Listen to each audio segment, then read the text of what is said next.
welcome back to Zeno Page Builder. Today we are going to learn how to use the countdown element. Whether you are launching a new product, running a limited time sale, organizing an event, the countdown element is your secret weapon for creating excitement and driving sales. Here I have a countdown element on the page, and you can see it is counting down. Let's walk through the options the countdown element has to offer. First, we have time option. You can select the time for the countdown. You can count down to a specific date time, or you can run the countdown daily. You can also set the countdown to fixed, so the starting time is always fixed. You can enable hide on timeout, so if the countdown counts to 0, it will hide from the page. You can also redirect to a URL on timeout.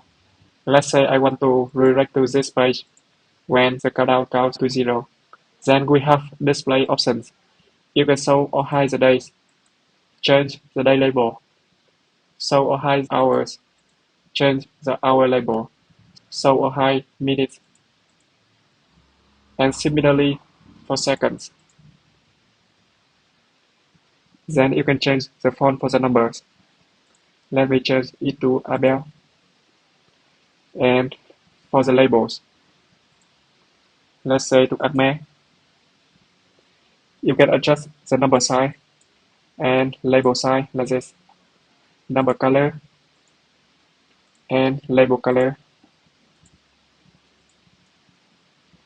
You can adjust the horizontal gap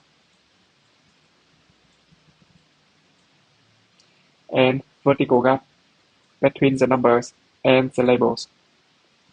You can align the element to the left, to center, or to the right.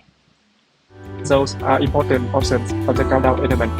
If you found this video helpful, please give it a thumbs up and don't forget to subscribe for more tutorials and tips on mastering Zeno Page Builder.